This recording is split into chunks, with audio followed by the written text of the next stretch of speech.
Previous video lecture में हमने बात की थी अवतल दर्पण के लिए चिन्ह परिपाटी। इस वीडियो लेक्चर में हम लोग बात करेंगे उत्तल दर्पण के लिए चिन्ह परिपाटी। तो कॉन्सेप्ट वही है, प्रकाशिक किरणों के चलने की दिशा के आधार पर या कार्तीय तल के सिद्धांत के आधार पर निर्देशांक ज्यामिति के थ्रू, दोनों तरीके से हम इस चिन्ह परिपाटी को समझते हैं और दोनों ही तरीके से बात निकल के एक ही आती है। उत्तल दर्पण के लिए देखते हैं क्या होता है। U, V, F और R के मान हम निगेटिव लेंगे या पॉजिटिव लेंगे, देखते हैं। सबसे पहले हम लोग उत्तल दर्पण के लिए उत्तल दर्पण के सामने एक वस्तु रखते हैं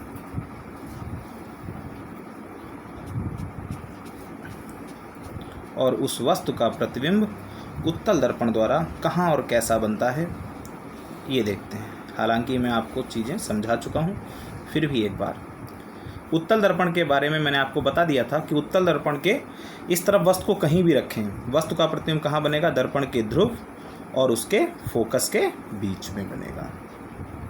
ठीक है बच्चों। हाँ, हालांकि ये होगा कि जब हम उत्तल दर्पण के इधर वस्तु की स्थिति बदलते हैं तो प्रतिबिंब के आकार में परिवर्तन आता है, लेकिन प्रतिबिंब का आकार कभी इतना बड़ा नहीं हो सकता कि वो वस्तु से बड़ा हो जाए। हर स्थिति में वो वस्तु से छोटा होगा, सीधा होगा और आभासी होगा। ठीक है, तो यहाँ CF को दिखाने की कोई ज़रूरत नहीं है, इसीलिए क्योंकि प्रतिबिंब की स्थिति एक ही होती है। तो यहाँ लेते हैं हम लोग एक वस्तु AB। तो बच्चों, वस्तु की दूरी कहाँ से मापते हैं हम लोग? वस्तु की दूरी को हम दर्पण के ध्रुव से मापते हैं। इधर है तो इधर से मापेंगे, इधर है तो इधर से है, तो ये हम मापते हैं दर्पण के ध्रुव से। और इसको किससे लिखते हैं? वस्तु की दूरी को किससे लिखते हैं? U से लिखते हैं। अब इसके बाद हम लोग इस वस्तु का प्रतिबिंब बनाते हैं उत्तल दर्पण की सहायता से। तो जो किरण मुख्य अक्ष के समांतर है वो बच्चों क्या होगी? उत्तल दर्पण के मामले में वो उत्तल दर्पण के फोकस से आती हुई प्रतीत होगी, उत्तल दर्पण के फोकस से आती हुई प्रतीत होगी। और दूसरी किरण हम लोग लेंगे बच्चों वक्रता केंद्र पर, और जो किरण वक्रता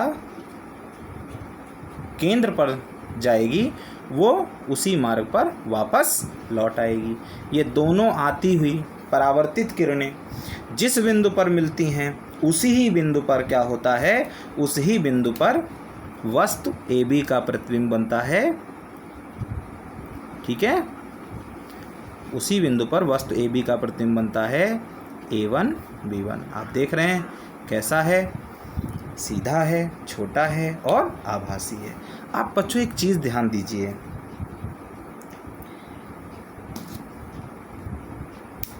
ये जो प्रतिबिंब है इसकी दूरी मापते हैं तो दूरी कहाँ से मापी जाएगी? दर्पण के ध्रुव से। तो देखिए, जब दर्पण के ध्रुव से माप रहे हैं तो क्या हो रहा है?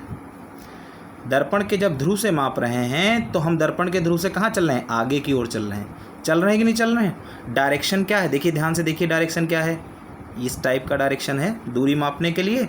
और प्रकाशिक किरणें भी क्या हैं? प्रकाशिक किरणें भी क्या हैं बच्चों? प्रकाशिक किरणों की डायरेक्शन क्या है इसमें? प्रकाशिक किरण का भी तो डायरेक्शन यही है, तो दोनों के डायरेक्शन सेम है। यानी प्रतिबिंब की जो दूरी है वो, यानी प्रतिबिंब उसी दिशा में स्थित है जिस दिशा में प्रकाशिक किरणें चल रही हैं। तो प्रतिबिंब की दूरी को हम लोग बच्चों किससे लिखते हैं? V से लिखते हैं। तो प्लस से लिखेंगे या माइनस से लिखेंगे? प्लस से लिखेंगे। क्यों प्लस से लिखेंगे बच्चों? प्लस से इसलिए लिखेंगे क्योंकि जो प्रतिबिंब है वो प्रकाशिक किरणों की चलने की दिशा में स्थित है। तो जो दूरी होगी, तो जो ध्रुव से हम प्रतिबिंब की दूरी मापेंगे वो दूरी भी क्या होगी? प्रकाशिक किरणों के चलने की दिशा में होगी। तो इसीलिए V प्लस। अच्छा, वस्तु कहाँ है? देखिए, वस्तु कहाँ है? अपोजिट डायरेक्शन में। तो इसका मतलब जो वस्तु की दूरी है वो क्या रहेगी? वो रहेगी निगेटिव रहेगी। ठीक है, अच्छा। और इसी प्रकार जो F है, फोकस है, वो भी कहाँ है बच्चों? फोकस जो है वो भी कहाँ है? प्रकाशिक किरणों के चलने की दिशा में। इसलिए जो फोकस दूरी है वो किस में रहेगी? प्लस में रहेगी।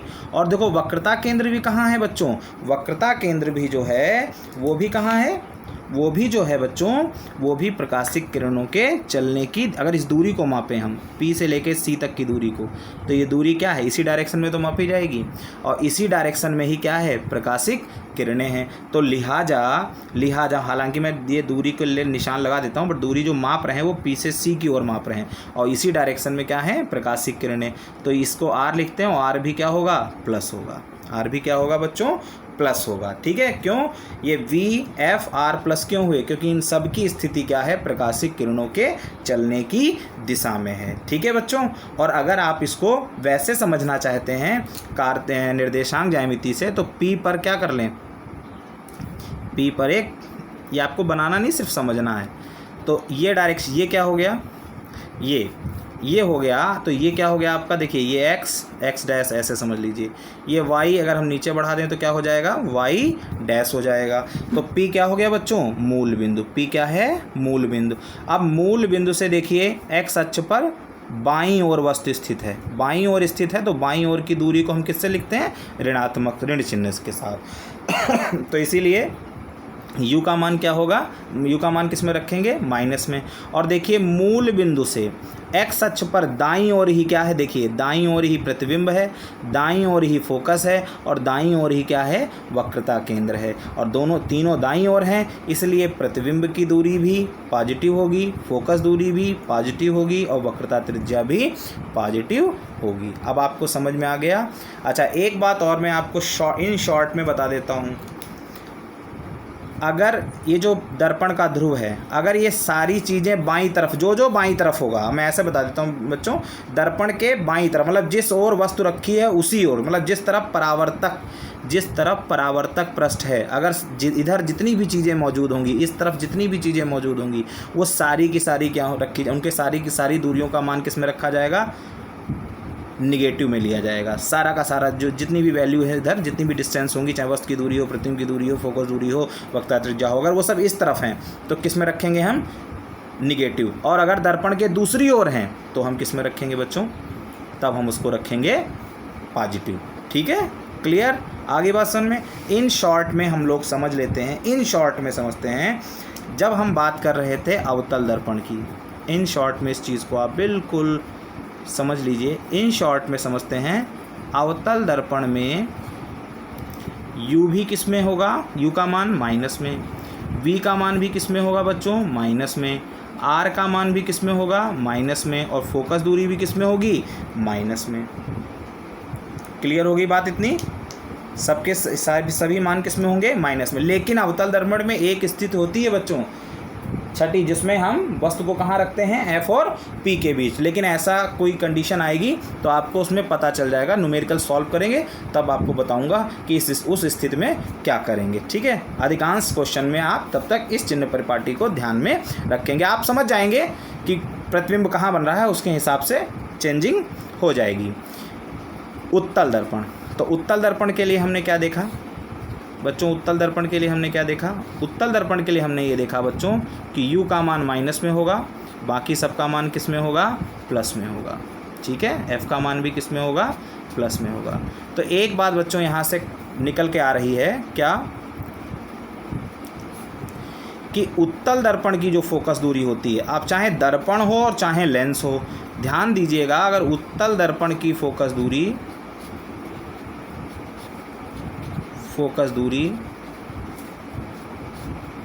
धनात्मक होती है, क्या होती है बच्चों, धनात्मक होती है, धनात्मक। ठीक है, उत्तल दर्पण की फोकस दूरी धनात्मक होती है। ठीक है, और अवतल दर्पण की जो फोकस दूरी होती है बच्चों,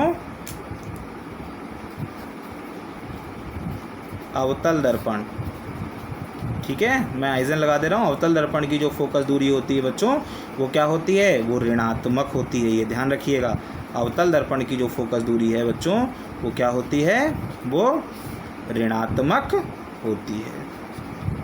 तो किसकी फोकस दूरी धनात्मक होती है, उत्तल दर्पण की। चाहे उत्तल दर्पण हो या उत्तल लेंस हो, दोनों की फोकस दूरी धनात्मक होती हैं, और अवतल दर्पण और अवतल लेंस की फोकस दूरी ऋणात्मक होती हैं। मैं समझता हूँ बच्चों आपको अच्छे से समझ में आ गया होगा कि गोलीय दर्पणों के लिए चिन्ह परिपाटी क्या है।